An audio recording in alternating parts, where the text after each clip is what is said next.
Children's day है और हम बच्चों की बात करें, बच्चों से सक्सेस की बात करें, तो शायद और भी अच्छा होगा।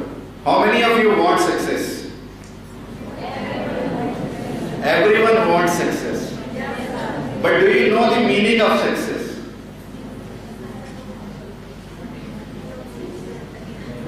देखो, जो चीज हम चाहते हैं और उसका हमें पता ही ना हो, ये कैसे संभव है? Is it possible? So should I now tell you what is success? Success is progressive. It is progressive. It is never fast. It is not overnight. It is progressive realization of worthy goals. You see, goal could be different for everyone. I have added worthy because no success is meaningful without values. We have to be successful. At the same time, we have to maintain the value system. So that is why the definition of success is, it is progressive realization of worthy goals. Progressive, I said, it is slow, it means journey, and realization means experience. And worthiness, as I said, means the value system. Success is a manifestation. I have labeled it as P dial for you to remember. P in the center. P means perspirations, hard work. हम अपना पसीना निकालें, परंतु उस पसीने के साथ जब हम पसीना निकालते हैं तो हम डेस्परेट भी कई बार हो जाते हैं. But they are a part of the success. Desperations. Then inspirations. We need some inspiration. We get inspired. But then we need to have some aspirations. And all these should be combined together with one thing, that is luck. So that is why I say it is perspiration, it is desperation, it is inspiration, it is aspirations combined together with luck will form the success. Now what we have to do to achieve success? Here are few things that can be done so easily, but they are very difficult to understand. Do more than touch. I say feel. Do more than exist. Live. Everybody exists, but there are very few individuals who live. Do more than look. It is very important for all the science students. Do more than look. You need to observe. Observation is very important. Do more than read. This is common to everyone. Do more than read. Absorb. And do more than hear. You have to listen. You see, hearing is only with the ears. Listening is when we combine those vibrations with our soul. Hearing is something physical, but listening is added with soul. There will be so many of you who will be physically present here and will be only hearing my voice. There will be few of you who will be listening to me. So you have to differentiate between hearing and listening. Similarly, do more than listen. Understand. We have to understand, it is very important. And then do more than help. Serve. Serve your parents, serve your society, serve your nation, and serve the whole world. Now for success, everybody has to dream. But there is something more than dream. A dream can only become a goal if it is combined together with doing something with discipline and you put a date on it. Everybody has a desire, everybody has a dream. But unless and until those dreams and desires are put together, a date is put onto them, and we pursue them with dedication, with discipline, only then they become a reality. Do more than read, apply. Whatever we learn has to be put in the perspective of the society. Science has no meaning if the research done in science is put to the service of the society. My studying medicine has no meaning if I don't serve the society. So it is very important in life that whatever we read, we apply it for the benefit of the masses. Then we have to do more than work. We have to excel. Meaning thereby that we do not only continue to work as an ordinary individual. Whatever we do, यदि हम शरारत भी करें तो ऐसी शरारत जो सब लोग याद रखें, और यदि हम भलाई के भी कोई काम करें तो ऐसे काम जो सारी दुनिया याद रखे। कोई भी कार्य हम अपने जीवन में करें, आप बायोलॉजी पढ़ें या बॉटनी पढ़ें, कुछ भी पढ़ें, whatever you want to read, but do excel in that field. Some people, they relate success with money. I'll put few questions to you. Do you think lot of money means success? You are quite intelligent. Certainly it is not. Because money will buy you a house, but can't buy a home for you. Money can buy you a bed, an excellent bed in a 5-star hotel, but it can't buy you sleep. Money can buy you food, but it cannot buy you appetite. Money can buy you a clock, but can't buy you time. You see, life is made up of time, and it is very important that we put time to optimal usage. Money will buy you books, but it will never buy you wisdom. So you have to work hard. Money will buy you medicines, but it will not buy you health. And health, as per WHO, has 4 parameters: physical, mental, social and spiritual well-being. So you have to maintain a balance. While you are studying, do not lose on your physique. Do not lose on your spirituality. Do not lose upon your society work, on the social work. Let not any one of these spokes lie untouched during your life. We have to maintain a balance between all the 4. Money can buy you a ring, but can't buy you a marriage.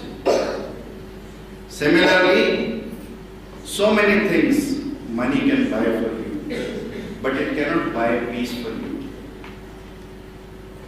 So our journey, that is why I said, it is progressive and it is combined together with worthy goals.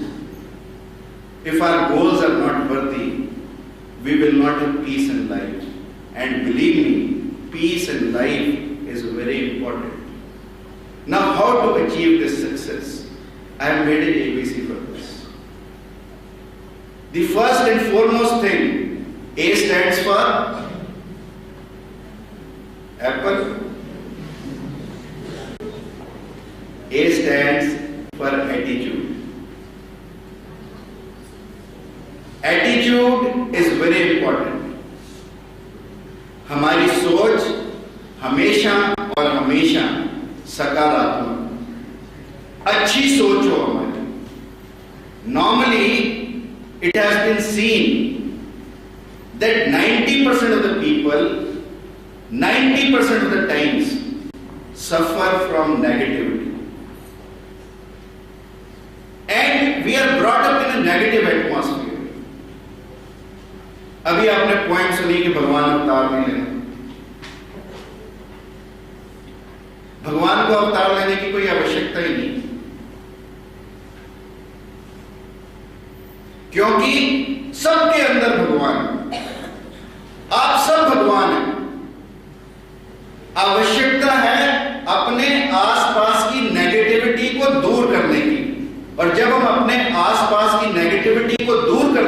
करते हैं तो हमारे अंदर का परमात्मा स्वयं से प्रकट हो जाता है।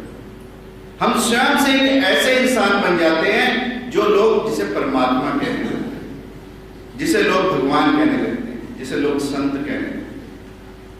So everything lies with in us and that purely depends upon our attitude. If we are going to have a positive attitude, things will be better for us. If we are going to have a negative attitude, things are going to be worse for us. I have listed so many things, but time doesn't permit me. You can see it on the board that there are so many things which a positive thinker will think of and so many things which a negative thinker will think of.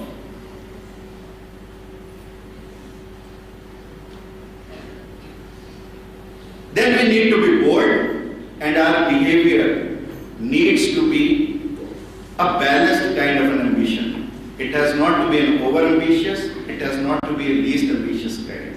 So it has to be a kind of behavior which by and large is ambitious but not over-ambitious. Character is very important. Whatever we do in our life is very important that we maintain our character. It is the character which is going to identify ourselves. And believe me, reputation travels faster than the man. So it is very important to be a person of character. मैंने कल कहा था सवाल पानी का नहीं, प्यास का है। सवाल मौत का नहीं, सांस का है। दोस्त तो बहुत है दुनिया में, परंतु सवाल दोस्ती का नहीं, विश्वास का है।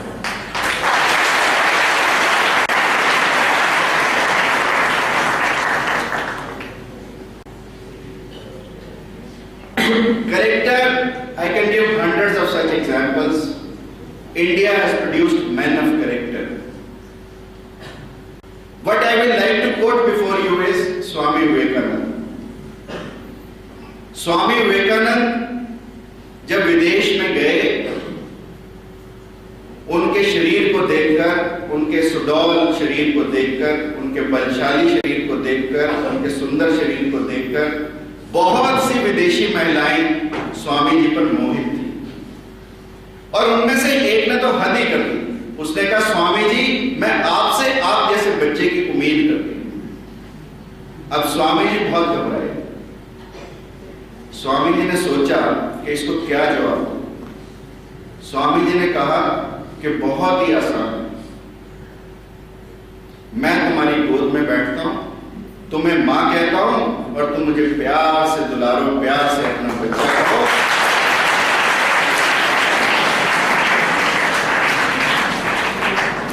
This was the character. और ऐसे कैरेक्टर में फिर चाहे साड़ी डली हो चाहे मिनी स्कर्ट डली हो, कोई फर्क नहीं पड़ता।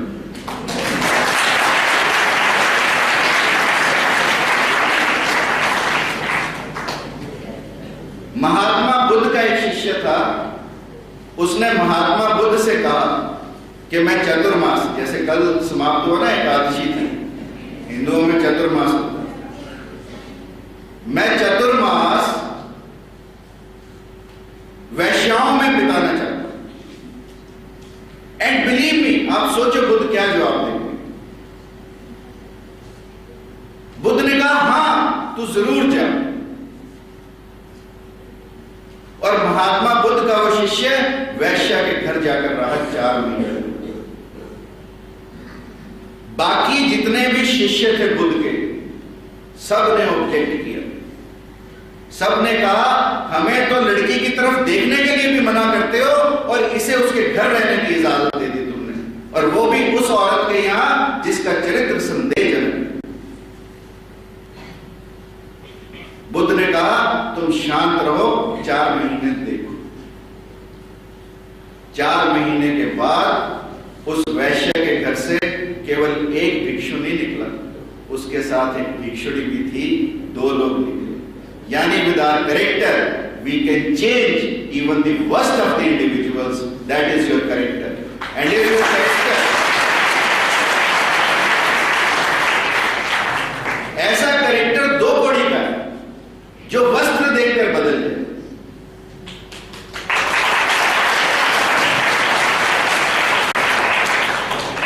इसलिए दोस्तों, जीवन में चरित्रवान होना, चरित्रवान वही व्यक्ति हो सकता है जो आत्मावान है, और आत्मा उसी व्यक्ति की जागृत हो सकती है जिसका नेगेटिविटी का शेल, जिसकी मैंने चर्चा की, वो टूटा हुआ। और हम अपने जीवन में कुछ भी करें, यदि हमारे अंदर संवेदना नहीं, you see we have to work with compassion, और यदि हमारे अंदर संवेदना नहीं है तो हम चाहे कुछ भी करें, चाहे मैं डॉक्टर ही हूं, मैं कसाई कहलाऊंगा, यदि मेरे अंदर किसी गरीब को देखकर संवेदना पैदा हो। व्यक्ति वही है जो संवेदनावान है। और मैं विवेकानंद जी की बात कर रहा था, उन्हीं के कंपैशन की आपको बात बताता हूं, उन्हीं की ऐसी बात बताता हूं जो व्यक्ति न केवल अपने माँ बाप को, न केवल अपने समाज को, न केवल अपने देश के लोगों को देखकर दुखी होता था, परंतु विदेशों में बैठे लोगों की चिंता भी करता था। He was the one man who worked on universal brotherhood. विश्व बंधुत्व पर जितना काम रामकृष्ण परमहंस और स्वामी विवेकानंद ने किया, शायद किसी व्यक्ति ने किया। इनकी संवेदना के बारे में यदि आपको मैं बताऊं तो कहते हैं, स्वामी जी एक दिन अपने आश्रम के अंदर रात को 2 बजे जगे और अपनी छाती पर हाथ रखे हुए थे। अत्यंत पीड़ा में थे, अत्यंत कष्ट में थे, अत्यंत क्लेश में थे, अत्यंत संताप में थे। लोगों ने पूछा, स्वामी जी क्या हुआ? स्वामी जी ने कहा, मुझे तो कुछ नहीं हुआ, परंतु इस दुनिया में कुछ घटित जरूर हुआ। उस समय लोगों ने उनकी बात को गहराई से नहीं लिया, परंतु जब सुबह के समाचार पत्र देखे तो जिस समय स्वामी विवेकानंद अपनी छाती पर हाथ रखकर घूम रहे थे, उसी समय हजारों मील दूर फिजी के आइलैंड में एक भूकंप आया था जिसमें हजारों लोग मारे गए थे। ये है स्वामी विवेकानंद की संवेदना, जिसे हमें अपने अंदर पैदा करना है। तभी हम अपने जीवन में कामयाब हो सकते हैं, तभी हमारा जीवन सफल हो सकता है, और न केवल सफल होगा अपितु सार्थक भी होगा।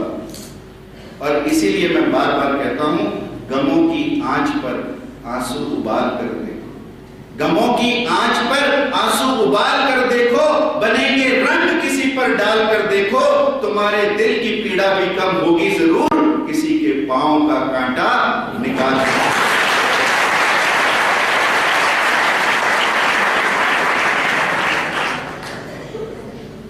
Then we have to end confusion. If you want to be successful in life, there should not be any confusion. और हमारे तो कंफ्यूजन इतना काम करता है, घर से चलते हैं कॉलेज के लिए, पता नहीं रास्ते में कहां रह जाते, यानी पढ़ने आए हैं तो पढ़ने के लिए चले, और कोई और काम करने गए हैं तो और काम करने चले। Why there should be any confusion? फिर घर से ही पिक्चर कह के क्यों ना चले? और कंफ्यूज्ड आदमी अपने जीवन में कभी कुछ कर नहीं पाता। सामने क्या दिखाई देता है आप लोगों को? गधा है ना?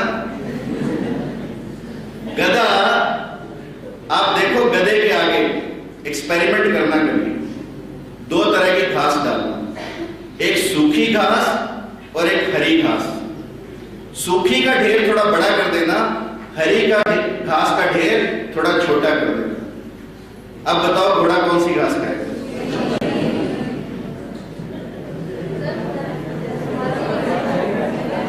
घोड़ा, गधा। मैंने घोड़ा बना दिया उसे बात बात में, मैंने सोचा ये भी कामयाब हो गया।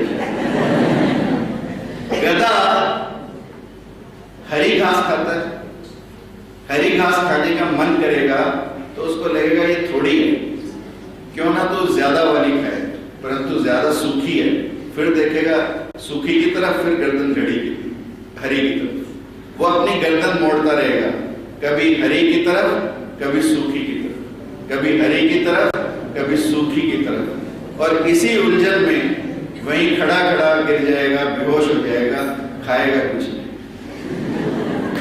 क्योंकि फिलॉसफर गधा है। और हम भी अपने जीवन में यदि कोई फिलॉसफी बनाने लगते हैं, फिलॉसफर बनने लगते हैं, माँ बाप की बात नहीं मानते, अपने टीचर्स की बात नहीं मानते, अपनी फिलॉसफी बनाने लगते हैं, तो ना तो पढ़ पाते हैं ना ही एंजॉय कर पाते। पढ़ने के टाइम पढ़ाई, एंजॉयमेंट के टाइम एंजॉयमेंट। यदि पिक्चर देखेंगे तो भी बार बार घड़ी देख रहे होंगे, भाई मम्मी इंतजार कर रही होगी अब तक आई नहीं।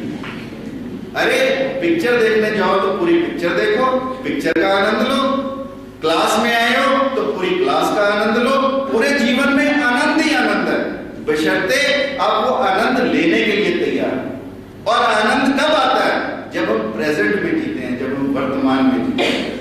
यदि हम भविष्य में जिएंगे कि मेरी बस निकल गई होगी, सब तो बोलते ही जाएंगे, तो ना यहाँ का आनंद आएगा ना बस का। आज तो वैसे ही बस की हड़ताल है, चिंता नहीं कर पा रहे। तो इसलिए यदि हम वर्तमान में जिएंगे तो हमारा जीवन आनंदमय होगा, और जब हम आनंद में होंगे तो हम निश्चित रूप पर सफल भी होंगे। Then we need to have desire and determination. अक्सर लोगों में संकल्प की कमी होती है, डिटर्मिनेशन की कमी होती है। हर कोई काम शुरू करता है परंतु पूरा कोई कोई कर पाता है।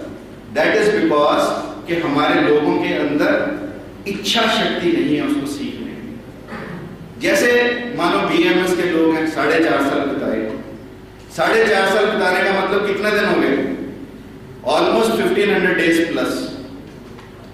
अगर 1500 दिन हमारे अंदर इतनी इच्छा शक्ति हो कि एक बीमारी रोज सीखेंगे, तो 1500 से ज्यादा बीमारियां नहीं है जो किसी डॉक्टर को ठीक करनी होगी।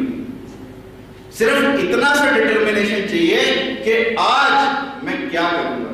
Suppose you are doing MSc, you have almost 700 days with you. In 700 days, if you read one article, small article daily, at the end of completion of your MSc, you will be knowing 700 topics. It's a big thing to achieve, but you have to have a determination to do something daily. And if you can do something daily, certainly you will be successful in your life. We have to be egoless. अक्सर लोग अपनी ego को इतना बड़ा कर देते हैं कि वो अपने जीवन में सिर्फ ईगो रह जाती है और कुछ बचता ही नहीं। Then focus is very important. I am skipping away a few slides. I want to finish it in the next 15-20 minutes. Focus is very important. आप देखो बचपन से हमें माँ कहने लगती है ध्यान से करो, टीचर कहते हैं ध्यान से पढ़ो, हर चीज में ध्यान। इसका मतलब हर चीज का फोकस बड़ा जरूरी है। और यदि तुम लोगों ने सर्कस देखी हो तो सर्कस में रिंग मास्टर,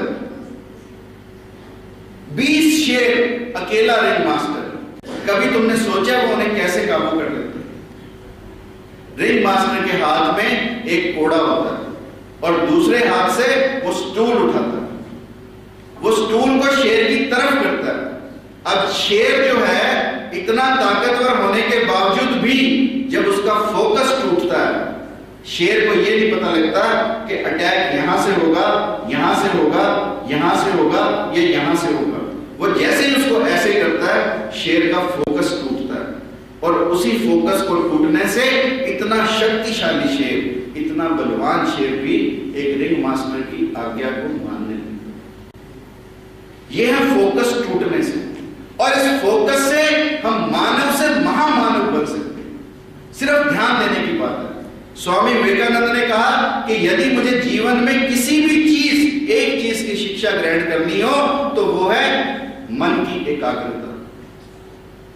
जो आज की शिक्षा हमें तथ्यों का संकलन सिखाती है, स्वामी विवेकानंद ने कहा कि मैं ऐसी शिक्षा नहीं पाना चाहता।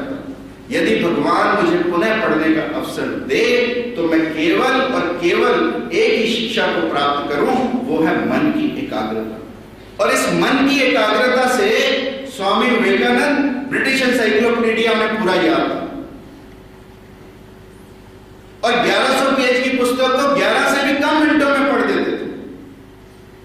अनेकों लोगों ने उनकी इस क्षमता को टेस्ट करने की कोशिश की और वो सब लोग फेल हुए, हमेशा स्वामी जी सफल हुए। स्वामी जी अपने मन की एकाग्रता से एक फोटोजेनिक मेमोरी अपनी बना पाए थे कि पेज को देखते ही उस पेज को पूरा याद कर लेते थे अपनी मेमोरी में। इस तरीके की मन की एकाग्रता से सब कुछ संभव है। इसलिए स्वामी विवेकानंद ने कहा कि अपने मन की एकाग्रता से हम मानव से महामानव बन सकते हैं, हम अपनी सोई हुई शक्तियों को जागृत कर सकते हैं। हर व्यक्ति के अंदर सुप्त शक्तियां, सोई हुई शक्तियां, परंतु हम उनको जगा नहीं पाते। और उनको जगाने का केवल और केवल एकमात्र उपाय है अपना केंद्रीकरण करना, अपना फोकस बनाना, ध्यान से कार्य करना। मैंने लिखा दीदार की तलब है तो नजरें जमाए रख डाले, पर्दा हो या नकाब सरकता जरूर।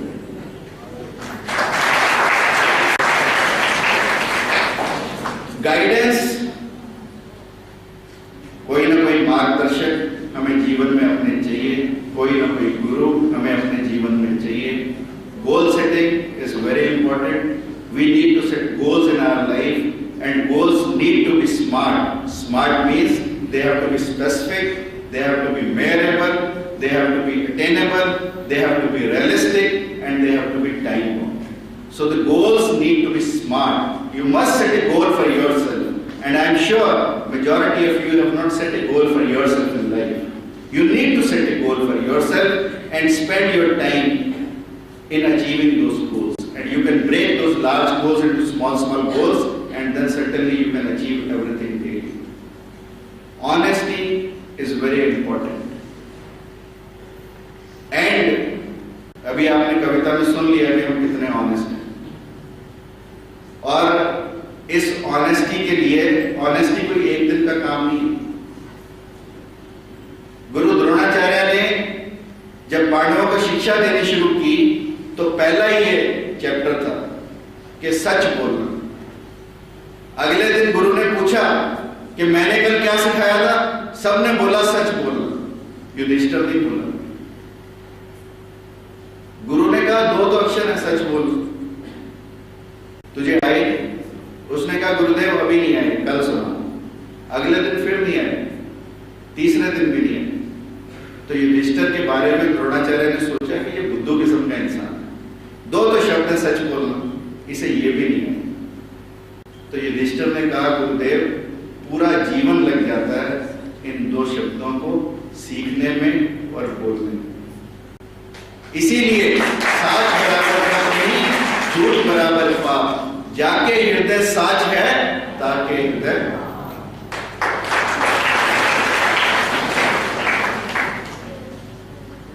Initiative is very important. Who can take the initiative? जो इनिशिएटिव लेते हैं वही लोग जीवन में सक्सेसफुल होते हैं।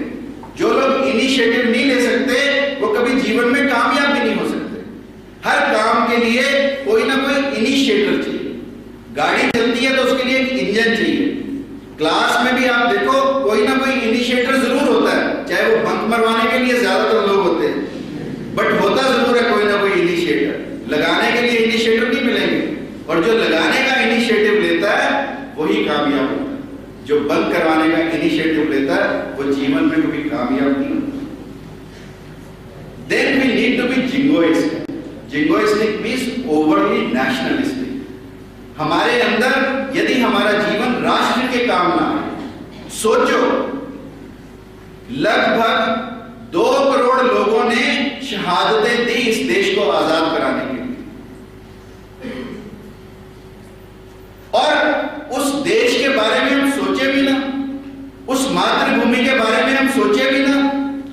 Today I am pained when people say India is a big bazaar. क्या आप चाहोगे कि आपकी मां को कोई बाजार कहे? Will you like? नहीं, क्योंकि ये पूजा की चीज है। स्वामी विवेकानंद ने कहा कि आजादी के अगले 40 बरस यदि हम किसी देवी देवता की पूजा ना करें और हमारी केवल और केवल एकमात्र आराध्य देवी हो, वो हो भारत माता। यदि हम भारत को पूज सकते हैं अगले 40 सालों में आजादी के बाद, मैं कहता हूं अभी भी कुछ देर नहीं।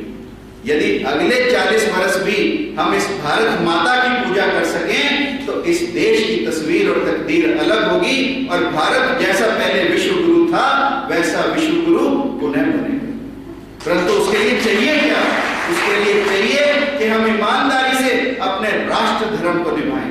हमारे ऊपर हर तरह के धर्मों में से एक धर्म और होता है, एक ऋण और होता है, और वो है राष्ट्र ऋण। कितने लोग राष्ट्र ऋण को निभा पाते हैं, ये इंपॉर्टेंट है। स्वामी विवेकानंद जब विदेशों में गए तो लोग उनका चोगा देखकर बड़े हैरान होते थे। उस अजीब चोगे को देखकर लोग उन पर हंसते थे। उनके मित्रों ने सलाह दी कि स्वामी जी आप अपना परिधान बदल क्यों नहीं लेते, आप अपने कपड़े बदल क्यों नहीं लेते। स्वामी विवेकानंद ने कहा कोई दिक्कत नहीं। स्वामी विवेकानंद ने उनके जैसा लंबा कोट सिलवाया, पैंट डाली, जूते डाले, परंतु सिर पर अपना हिंदुस्तानी साफा लगाकर चले गए। लोगों ने कहा कि स्वामी जी जब आपने सब कुछ ही बदल लिया था तो हैट लगाने में क्या दिक्कत थी। स्वामी विवेकानंद ने कहा कि मस्तक पर तो मेरा भारत रहेगा, मस्तक पर तो मेरा भारत रहेगा। मस्तक का मतलब कि मेरे विचारों में मेरा भारत है। यदि हमारे विचारों में हमारा देश बसता है, हमारा राष्ट्र बसता है, तो निश्चित तौर पर यह देश भी तरक्की करेगा, और जब यह देश तरक्की करेगा तो हम भी तरक्की करेंगे। We need to take out jealousy out of life.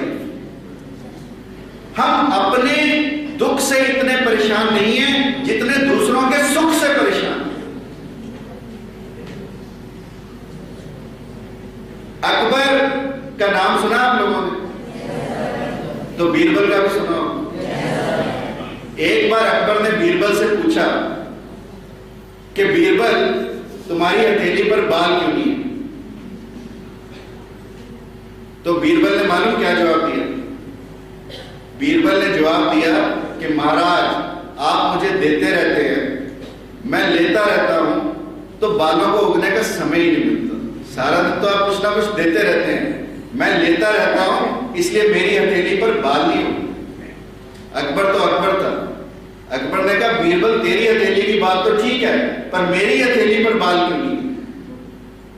तो उसने कहा जहां बना मैं लेता हूं, आप देते हैं, आप सारा दिन मुझे देते हैं, इसलिए आपकी हथेली पर बाल नहीं। तो अकबर ने कहा कि बीरबल तेरी और मेरी तो ठीक है, परंतु ये जो सब लोग बैठे हैं इनकी हथेली पर बाल क्यों नहीं? तो बीरबल ने कहा महाराज आप तो देते हैं, मैं लेता हूं, और ये सब लोग ईर्ष्या से जलते हैं। और यदि तुम लोग जलते नहीं और तुम लोग चाहते हो कि तुम्हारी हथेली पर बाल ना उगे, तो जोरदार तालियां बजाओ।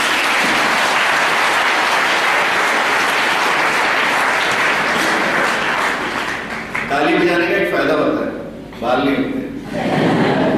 और बाल नहीं उगेंगे तो लोग हमें समझेंगे कि हम जेलस नहीं, इसलिए है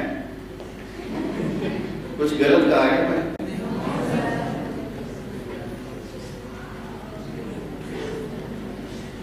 We need to come out of jealousy. Jealousy आज ईर्ष्या जो चीज है पूरे देश को दीमक की तरह का है। कोई भी फील्ड हो, whether it is any field, sliding from politics to society to anywhere, you will find that people are embedded into jealousy. और यदि हम इस देश में से केवल और केवल एक ईर्ष्या का इलाज कर पाए, क्रैब मेंटालिटी है हमारी। आप समझते हो केकड़े, उनके ऊपर जब किसी टोकरे में डाल दो तो ढकने की जरूरत नहीं होती, वो खुले रहते हैं, क्योंकि उनको पता है कि एक ऊपर जाएगा दूसरा उसे नीचे खींच लाएगा, बाहर नहीं जाएगा। इसलिए we must come out of this crab mentality. एक दूसरे के प्रति हम ईर्ष्या ना रखें, ये सबसे आवश्यक है सफल होने के लिए। और नॉलेज भी ऐसी हो हमारी कि हमारे अंदर से ज्ञान हो। ऐसा नहीं कि कुछ तोते की तरह बातें याद की and we finish it up, that is not knowledge. अन्यथा हमारे हालात वही होंगे। एक लॉरेंस नाम का फिलोसोफर था, उसको एक दिन सनक चढ़ी, फिलोसोफर्स को सनक चढ़ती है, उसको सनक चढ़ी कि तो रेगिस्तान राजस्थान के कुछ आदमी पेरिस में लेकर चले। वो राजस्थान से कुछ आदमियों को पेरिस में ले गए और उनको जाकर 5 स्टार होटल में छोड़ दिया और उन्हें कहा कि शाम को 5 बजे पेरिस देखने चलेंगे, आईफल टावर देखने चलेंगे। अब वो 5 बजे से लॉबी में इंतजार कर रहे, कोई उतर नहीं रहा। 6 बज गए, 7 बज गए, 8 बज गए, 9 बज गए, समय निकल गया। वो वापस गया अपने कमरों में तो उसने देखा कि वो सब लोग टूटियों के नीचे नहा रहे। राजस्थान का आदमी है, पानी नहीं मिला कभी, नहा रहा है, पानी पहली बार देखा, नहा रहा है। अब उसने 14 दिन का उनका ट्रिप बनाया। 14 के 14 दिन ये लोग बाहर ही नहीं निकले, केवल और केवल नहाते रहे। और 14 दिन के बाद जब वापस जाने का समय आया तो उसने उन्हें कहा कि ठीक है 12 बजे की फ्लाइट है, 10 बजे तुम लोग नीचे आ जाना। फिर उसने देखा कि 10 बजे ये लोग नहीं आए। वो वापस गया उनके कमरे में तो देखा कि वो टूटियां खोल रहे थे। उसने कहा कि टूटियां क्यों खोल रहे हो? कहता अपने राजस्थान में ले जाएंगे, आराम से नहाएंगे। तो उसने कहा, तो उसने उन्हें समझाया कि भले आदमी, पानी जो है वो टूटी से नहीं आता, पानी का सोर्स तो कोई और है। तो यदि हम अपनी ज्ञान को, अपनी नॉलेज को उस टूटी की तरह समझेंगे तो हम कभी ज्ञानवान नहीं हो सकते। वो सिर्फ इंफॉर्मेशन हो सकती है हमारे पास। और यदि हम कुछ भी ज्ञान लेना चाहते हैं तो वो एक आंतरिक ज्ञान होना चाहिए, तभी हमारा जीवन आगे बढ़ता है। Loyalty needs is very important. Motivation, you need to have internal motivation. You see, there are many kinds of motivation. External motivation पे आज लोग सब काम करते हैं। आज हमारा यूथ जो है वो सिर्फ पैकेज में है। आज 40,000 मिलते हैं, कल 40,000 100 कर दो, कंपनी बदल लेगा मेरा बेटा। You see, people are ready to change jobs for 100 rupees. But once we are working, we need not. You see, तुम अमृत पुत्र हो। स्वामी जी ने कहा कि तुम अमृत पुत्र हो और तुम अपने आप को पैकेज मान रहे हो। शादी के टाइम में कुछ नहीं देखते घर बार के, तो लड़के का पैकेज कितना है, लड़की का पैकेज कितना है। अरे पहले देखते थे लड़की गुणवान है, लड़की सुशील है, सुंदर है। अब एक और एक कंडीशन, आप सारे मैट्रिमोनियल की एड्स पढ़ो, नीचे लिखा होगा पैकेज। पैकेज सबसे इंपॉर्टेंट। अरे are you packages? So we certainly cannot work on external motivation things. We have to work with internal motivation. और जब internally motivated होंगे हम, तो हर काम को करने में आनंद भी आएगा। ये जो लोग फांसी खा गए, क्या तुम समझते हो कि उन्हें कुछ मिलना था? भगत सिंह, राजगुरु, सुखदेव, झांसी की रानी, तात्या टोपे, अशफाक उल्लाह खान, रामप्रसाद बिस्मिल, क्या तुम सोचते हो कि वो किसी पैकेज के लिए फांसी खा गए? उन्होंने केवल और केवल देश की आजादी के लिए अपने प्राणों का न्यौछावर किया, अपने प्राणों को बलिदान दिया। And they were certainly internally motivated. And everybody we remember, आज चाहे हम चाचा नेहरू को याद कर रहे हैं, he has not worked on any external motivation. All these individuals, all these people have worked with internal motivation and let us try to achieve that. Then we need to be noble, we need to grab every opportunity. Like now God has given you an opportunity to study here, you must not waste this opportunity, you must work on it. And do not forget your potential, it is very important, I tell you. Every one of you has lot of potential in it. कभी हाथी देखा? हाथी को देखो एक पतली सी जंजीर से बांध देते हैं। कभी तुमने सोचा कि ये हाथी कभी इस छोटी सी जंजीर को नहीं तोड़ सकता? कभी मन में ख्याल आया तो क्या मन में आया कि ये हाथी इतनी पतली सी जंजीर को क्यों नहीं तोड़ सकता? जो हाथी चट्टानों को गिरा दे, जो हाथी बड़े बड़े पेड़ों को गिरा दे, वो हाथी एक पतली सी जंजीर से बन जाता है। क्योंकि हाथी के बचपन में, जब हाथी छोटा बच्चा होता है हाथी का, तो उसको मोटी जंजीरें और मोटी लकड़ियों से बांध देते हैं। वो बेचारा पूरा दिन कोशिश करता है, ना तो वो लकड़ी को हिला सकता है, ना वो जंजीर को तोड़ सकता है। और अंत में उसका मन ये मान लेता है कि जंजीर तो तोड़वा नहीं सकता अपनी नहीं। और महावत इसी साइकोलॉजी पे काम करता है।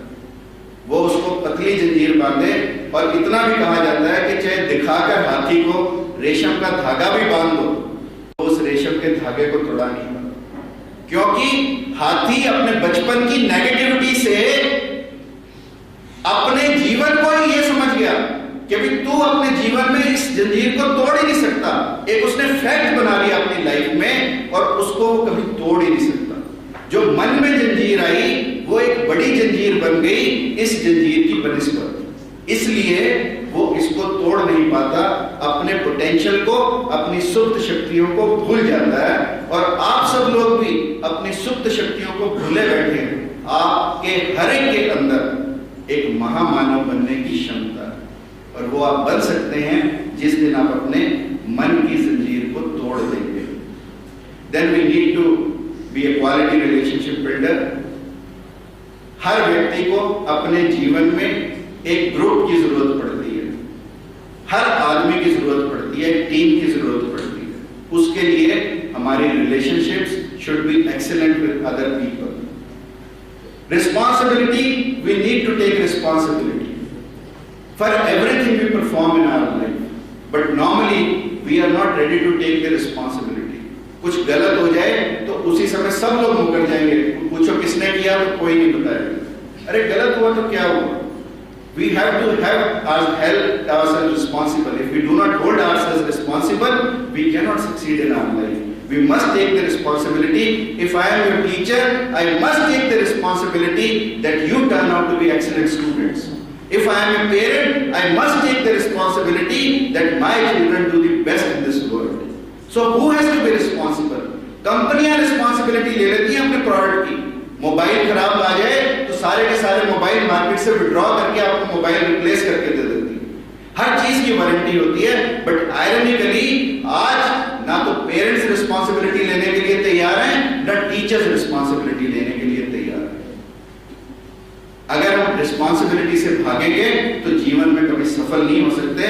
We have to take the responsibility. Self esteem, we must take pride in what we are doing. We must not be of a person with low self esteem. चाहे हम झाड़ू भी लगाएं तो उसमें भी हमारी सेल्फ एस्टीम स्ट्रांग होनी चाहिए। काम कोई छोटा बड़ा नहीं होता, it is the self esteem which is important. हम झाड़ू लगाते लगाते भी अपने काम को अच्छा कर सकते हैं। कबीर जी बुनते बुनते संत हो गए, रविदास जी जूते गाड़ते गाड़ते इतने बड़े संत हो गए। That means they work with high self respect and self esteem. Time management is very important. For time management, you have to dump unnecessary work. You have to decrease the amount of work. You have to delegate, and you have to decrease the meeting time. You have to deal with effective communication, and you have to do first and right. So that is the essence of time management. Then you need to be understanding. You need to have vision. It is very important. बहुत लोगों का सब कुछ होता है, but vision की कमी होती है, और इसलिए वो जीवन में कामयाब नहीं हो सकते। And wisdom is very important. As I said, there are 3-4 things which need to be understood. One is information, second is knowledge, and third is wisdom. Wisdom is once knowledge is combined with values. मुझे लोग अक्सर पूछते हैं कि भारत में अंधों की संख्या कितनी है, क्योंकि I am an eye sir, तो नेचुरली ब्लाइंडनेस का रेट पूछेंगे लोग। पहले मैं भी जवाब यही देता था 2%, क्योंकि हैं भी 2% लोग अंधे। फिर किसी ने मुझे प्रश्न किया कि आंख से तो जिनकी खराब है वो अंधे ठीक हैं, पर ऐसे भी तो लोग हैं जिनकी आंखें तो ठीक है फिर भी अंधे। I'll give you few examples। किसी का हाथ टूटा हो, प्लास्टर लगा हो, तो हम पूछते हैं टूट गया क्या? वो कहेगा नहीं फैशन है। कोई अर्थी जा रही हो तो हम पूछते हैं मर गया क्या? वो कहता नहीं भी घुमा के तेरे घर छोड़ जाए। यानी ये हमारा विजडम है। We ask unnecessary questions. Patently दिख रही होती है चीजें और हम कहते हैं कि नहीं भाई टूट गया क्या? अरे प्लास्टर लगा तो टूटा ही होगा, प्लास्टर भी फैशन में थोड़ी हो सकता है। सो इसलिए वी नीड टू, इसलिए जो अंधे हैं वो लोग, वो केवल आंखों से नहीं होते, आत्मा से भी होते। जो 98% लोग हैं उनके बारे में भी हमें विचार करना चाहिए, जिनकी आंखें तो हैं परंतु फिर भी अंधे। उन लोगों को जगाने का काम हम लोगों को करना चाहिए। आप देखो सूरदास जी अंधे थे, पढ़ा आप लोगों ने, अंधे थे, परंतु फिर भी उन्होंने भगवान कृष्ण के बाल्यकाल का कितना सुंदर वर्णन किया कि नहीं किया? कैसे कर सकता है कोई व्यक्ति? आत्मा से। यू सी, एक दिन राजा को भी लगा, राजा भी अचंभित हुआ कि सूरदास जी अंधे होने के बावजूद भगवान कृष्ण का इतना अच्छा वर्णन कैसे करते हैं। उसने कहा कि ये तो रोज की बातें होगी कि सिर पे मुकुट है, कानों में कुंडल है, तर्जनी है। एक काम करो, कृष्ण भगवान का सारा श्रृंगार हटा दो, क्योंकि सूरदास जी भगवान कृष्ण के आगे बैठकर लिखा करते थे। उन्होंने सारे का सारा श्रृंगार हटा दिया और देखा कि आज सूरदास क्या लिखता। मालूम उस दिन सूरदास ने क्या लिखा? सूरदास ने लिखा, सखी देखियो आज अचंबा, सखी देखियो आज अचंबा, हरि देखियो नंगम नंग। That means that we do not see with eyes, as I said in listening. Similarly, in vision, we do not see with our eyes, we see with the soul. So that is very important. The awakening of soul is the most important thing to be successful in life. Then discipline has to be an X-ray, because we have to be self-disciplined. And forced discipline will not help you. Self-discipline is very important. And then whatever we do in our life, we must give it to God. You see, यदि हम तेरा तुझको अर्पण की भावना से जीवन में कार्य नहीं करते, तो हमारा जीवन कभी कामयाब नहीं होता। मैंने एक कहानी पढ़ी, लास्ट कहानी है, इससे ज्यादा तो मैं बोर नहीं करूंगा। ओमर खयाम एक सूफी संत हुए और एक दिन जंगल में गए, नमाज का समय हुआ, नमाज पढ़ने लगे। उनके साथ उनका एक शिष्य था, वो भी नमाज पढ़ने लगा। इतने में एक शेर आया। शेर को देखकर जो शिष्य था वो पेड़ पर चढ़ गया, परंतु उमर खयाम अपनी नमाज अदा करते रहे। शेर ने उमर खयाम को नमस्कार किया और वापस चला गया। थोड़ी देर के बाद शिष्य नीचे आया, नमाज पूरी हुई, उमर खयाम और उनका शिष्य दोनों आगे चलते रहे। इतने में शिष्य सुनता है कि उमर खयाम ने जोर से अपनी गाल पर एक चांटा मारा। शिष्य ने कहा, गुरुदेव क्या हुआ? उमर खयाम ने कहा, कुछ नहीं, एक मच्छर था। शिष्य बड़ा विचलित हुआ कि शेर आया। तो उमर खयाम निश्चिंत होकर अपनी नमाज अदा करते थे और एक मच्छर आया कि इतने विचलित हो गए कि अपने आप को तमाचा दे मारा। तो उसने कहा, गुरुदेव बात समझ में नहीं है। तो गुरुदेव ने कहा कि देख, जब शेर आया तो मैं परमात्मा के साथ था, और जब मच्छर आया मैं तेरे साथ था। ये फर्क है।